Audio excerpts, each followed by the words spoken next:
Olá, amigos do Instagram, amigos do Facebook e amigos do YouTube. Sim, agora nós temos canal no YouTube. E o link do canal estará aparecendo aqui no canto do vídeo. No canal nós vamos falar sobre temas relevantes de direito previdenciário voltados não só para a advocacia previdenciária, mas como para a população em geral, sobretudo por conta da reforma da Previdência, que tem gerado várias dúvidas nos segurados. Nós estaremos aí tentando responder da forma mais didática possível essas dúvidas. Então, eu peço a vocês do Instagram, do Facebook, que passem lá no canal, se inscrevam no canal, deixem seu like, seu comentário com críticas construtivas, porque nós vamos ter muitas novidades no canal. E agora eu estou aqui e quero conversar com vocês sobre a revisão da vida toda, ou se você preferir, revisão da vida inteira. O que vem a ser a revisão da vida toda? A revisão da vida toda, ela surgiu com uma regra de transição prevista lá no artigo 3º da Lei 9876 de 99. Mas que raios é essa Lei 9876 de 99? A Lei 9876 de 99, ela modificou a forma de se calcular os benefícios previdenciários. Os benefícios previdenciários, antes da Lei 9876 de 99, eram calculados de uma forma e depois da lei passaram a ser calculados de outra forma. Assim como a atual reforma da Previdência também modificou. Bem, antes de falar sobre a revisão da vida toda, vamos voltar antes do dia 29 de novembro de 99, que foi a data de publicação da Lei 9876, para vermos como que se dava o cálculo das aposentadorias. Nós vamos falar aqui das aposentadorias programáveis, quais sejam por idade, por tempo de contribuição e aposentadoria especial. Como que se dava a forma de cálculo das aposentadorias antes da Lei 9876 de 99?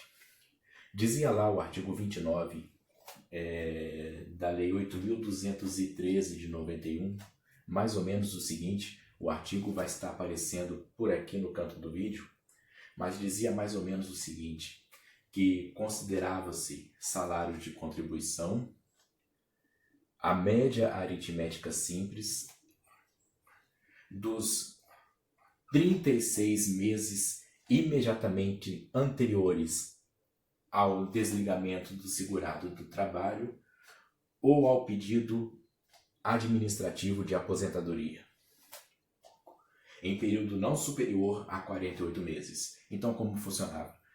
Pegava-se um período de 48 meses e dentro desse período fazia a média aritmética simples de até 36 últimas contribuições.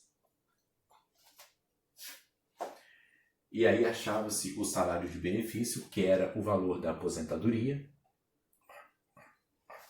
porque naquela época, antes da Lei 9876, não havia que se falar em aplicação do fator previdenciário, porque o fator previdenciário simplesmente não existia.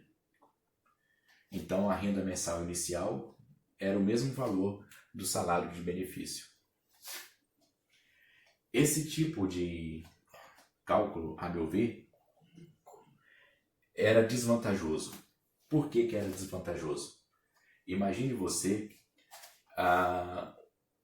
o cenário de um segurado que trabalhou a vida inteira contribuindo alto e por uma falta de sorte ele vem e perde o emprego. Ele perde o emprego já no final, quase se aposentando ali, ele vem e perde o emprego. Sem entrar em detalhes de direito do trabalho, se na convenção da categoria previa ele estando perto de se aposentar, não poderia ser despedido, sem entrar nessa situação. Simplesmente imagina, ele vem e perde o emprego. E aí, para não perder a qualidade de segurado, ele resolve contribuir como facultativo e na base do salário mínimo. Veja que essas contribuições do salário mínimo vão ingressar no PBC, no período básico de cálculo, porque são consideradas apenas as 36 últimas contribuições num período não superior a 48 meses. Então, aquelas contribuições lá atrás em que ele contribuiu alto não vão entrar no cálculo do benefício. Então, poderia haver situações de injustiça, portanto, esse tipo de cálculo não era benéfico, em alguns casos. Mas daí veio a Lei 9876 de 99, e revogou o artigo 29 da Lei 8.213, da forma como nós conhecíamos, e deu nova redação a esse artigo 29. O artigo 29 da Lei 8.213 de 91, após a Lei 9876 de 99, passou a vigorar com o seguinte texto, em 2 incisos. Considera-se salários de contribuição. Inciso 1, diz lá, vai estar aqui o artigo. Para as aposentadorias por idade e por tempo de contribuição, a média aritmética simples das 80% maiores contribuições, portanto descartando as 20% menores, de todo o período contributivo, multiplicado pelo fator previdenciário. E no inciso 2, para a aposentadoria especial. O inciso 2 fala também da aposentadoria por tempo de contribuição. Desculpe. O inciso 2 fala também da aposentadoria por invalidez, do auxílio-doença e do auxílio-acidente, além da aposentadoria especial. Só que nós só estamos falando das aposentadorias programáveis. Então, com relação à aposentadoria especial, as 80% maiores contribuições, portanto descartando as 20% menores, sem a incidência do fator previdenciário. Portanto, na aposentadoria especial não incidia o fator previdenciário. Então, esse ficou sendo o desenho para as aposentadorias programáveis por idade, por tempo de contribuição e especial, após o advento da Lei 9876 de 99. Para aqueles que se filiaram, aqueles que se filiaram após a publicação dessa Lei 9876, o cálculo da aposentadoria era a média aritmética simples das 80% maiores contribuições de todo o período contributivo, em alguns casos multiplicado pelo fator previdenciário, como no caso da aposentadoria por tempo de contribuição obrigatório, da aposentadoria por idade facultativo e da aposentadoria especial, não se aplicava o fator previdenciário. E com relação àqueles que se filiaram à Previdência Social anterior à publicação da Lei 9876, como que ficaram? E aí nós temos que dividir em 2 grupos. Aqueles que já possuíam direito adquirido à aposentadoria e aqueles que, filiados anteriormente a essa lei, não haviam atingido os requisitos para se aposentar. Então, temos 2 grupos. Com relação àqueles que tinham direito adquirido à aposentadoria, o artigo 6º da Lei 9876 de 99 previa a possibilidade dessas pessoas optarem ou pela forma de cálculo antiga ou pela forma de cálculo da regra de transição prevista no artigo 3º da Lei 9876 de 99. Daí, isso é uma forma de demonstrar e de corroborar com aquilo que eu disse, de que muitas vezes a regra antiga se demonstrava mais maléfica. Porque veja que o legislador ainda deu a opção do segurado com direito adquirido à aposentadoria optar por um ou por outro cálculo. Né? E como que é essa regra de transição do artigo 3º da Lei 9876 de 99? Diz lá no artigo 3º da Lei 9876 de 99 que para os que se filiarem até a data de publicação da lei, o cálculo das aposentadorias é feito com base nas 80% maiores contribuições, portanto descartando as 20% menores, mas preste atenção, não de todo o período contributivo, como diz o artigo 29, inciso 1 e 2, mas sim desde a competência juros de 94, portanto as contribuições anteriores a juros de 94 não ingressariam no cálculo pela regra de transição, até o mês imediatamente anterior ao pedido administrativo de aposentadoria, em alguns casos aplicando o fator previdenciário, em outros não. Então essa era a regra de transição. Só que essa regra de transição, em alguns casos, em algumas situações, se demonstrava maléfica.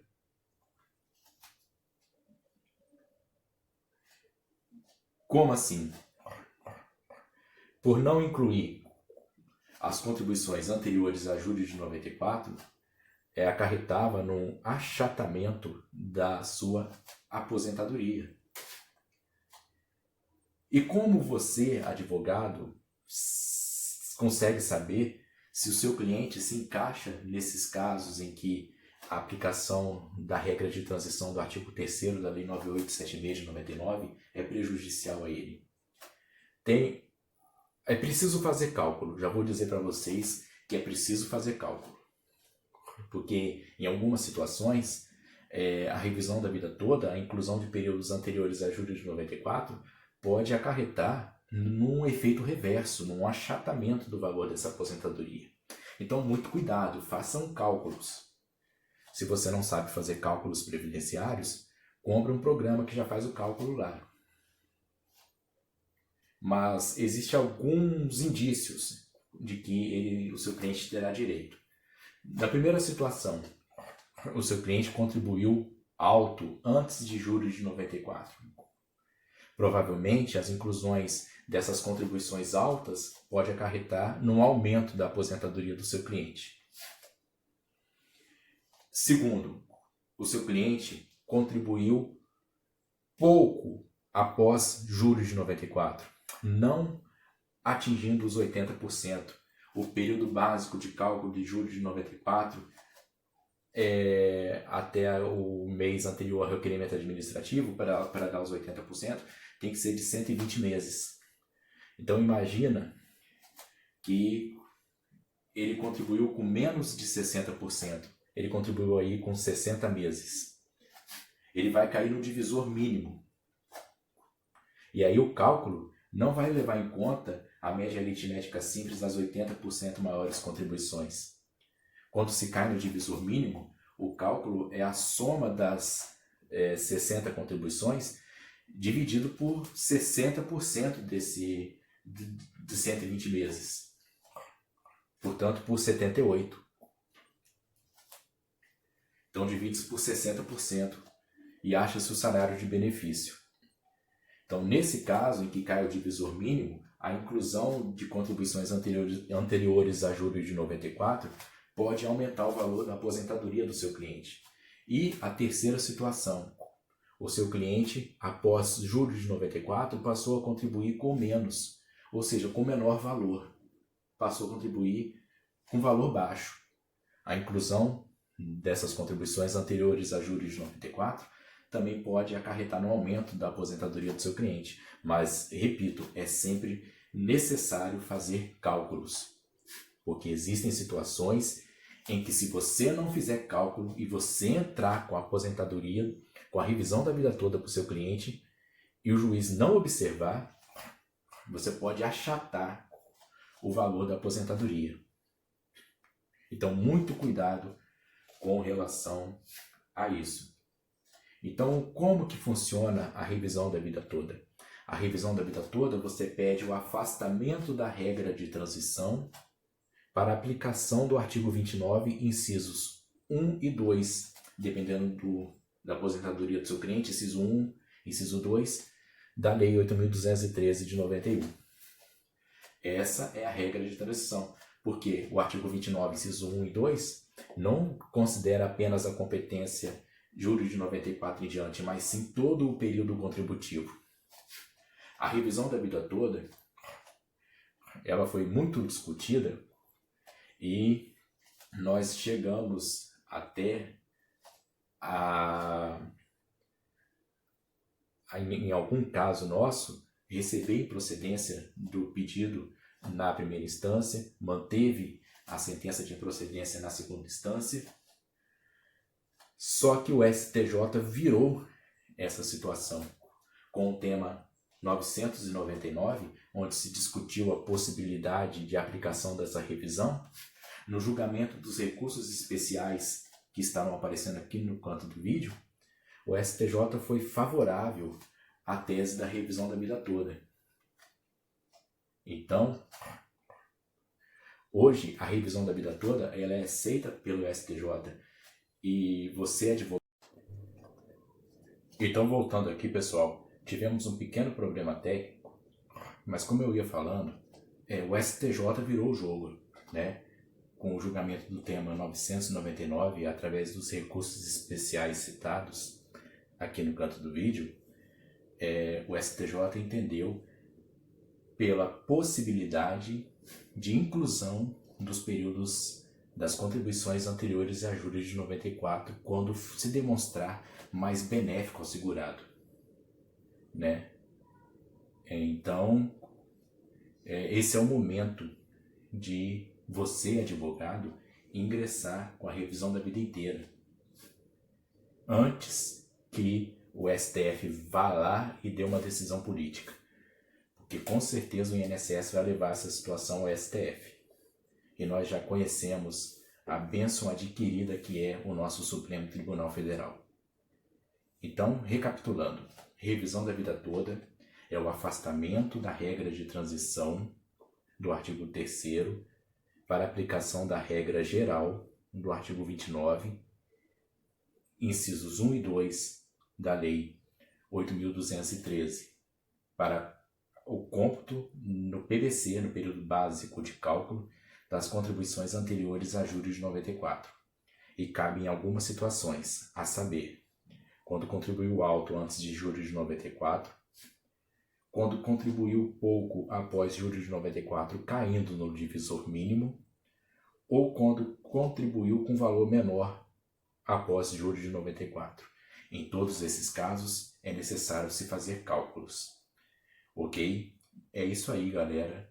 É isso que o pouco que eu tinha a falar da revisão da vida toda. Não tenho aqui a pretensão de esgotar sobre o tema, porque é um tema extenso, mas espero ter ajudado os colegas e esclarecido aí algumas situações. Ok? Muito obrigado, até logo e tchau!